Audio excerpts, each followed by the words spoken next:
அனைவருக்கும் வணக்கம். தெய்வீக பலன்கள் சேனல் சார்பாக தங்களை அன்புடன் வரவேற்கிறோம். உறவுகளால் காயப்படக்கூடிய ராசிகளாக எந்தெந்த ராசியில் இருக்கிறது என்பதை பற்றி பார்க்க போகிறோம். ஜோதிட சாஸ்திரத்தின்படி அதீத அன்பு, உணர்ச்சி வசப்படக்கூடிய குணம் மற்றும் எளிதில் நம்பும் தன்மை கொண்ட ராசிகள் உறவுகளால் அதிகம் காயப்படுகிறார்கள்.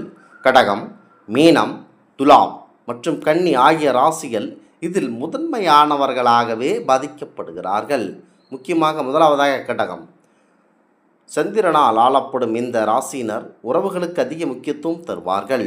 முக்கியமாக தங்கள் தேவைகளை விட மற்றவர்களின் மகிழ்ச்சிக்காக எல்லாவற்றையும் தியாகம் செய்வார்கள். உணர்ச்சி வசப்பட்டு மற்றவர்களின் வார்த்தைகளை எளிதாக நம்பி ஏமாந்து விடுவார்கள். இரண்டாவதாக மீனம் ராசி.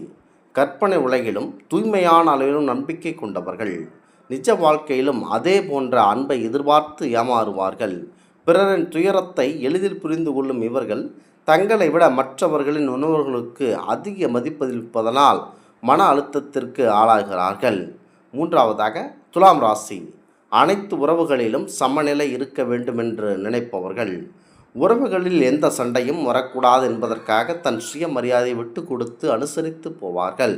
இதனால் பல நேரங்களில் இவர்களது நல்லெண்ணம் தவறாக புரிந்து கொள்ளப்பட்டு காயப்படுகிறார்கள். நான்காவதாக கன்னி. அனைத்திலும் நேர்த்தியை எதிர்பார்க்கும் இவர்கள் உறவுகளில் மிக உண்மையாக இருப்பார்கள். இவர்கள் தங்கள் அன்புக்குரியவர்களுக்கு செய்யும் அனைத்தையும் மற்றவர்கள் சாதாரணமாக எடுத்துக்கொள்ளும் போது மனவேதனை அடைவார்கள். அதிகப்படியான எதிர்பார்ப்புகளே இவர்களை காயப்படுத்துகின்றன. ஐந்தாவதாக சிம்மம் ராசி. கம்பீரமானவர்களாக தெரிந்தாலும் இவர்களுக்கு அன்புக்கு இயங்கும் ஒரு குழந்தை போன்றவர்கள்.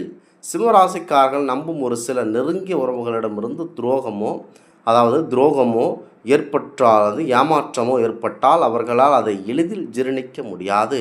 உறவுகளில் ஏற்படும் சிக்கல்களிலிருந்து விடுபட உங்களுக்கு பிறந்த தேதி அல்லது லக்னத்தை பகிர்ந்தால் ஜோதிட ரீதியாக உங்கள் குணத்திற்கேற்ப எத்தகைய உறவு முறை சிறந்தது என்பதை பற்றி விரிவாக நாங்கள் கூறுவோம்.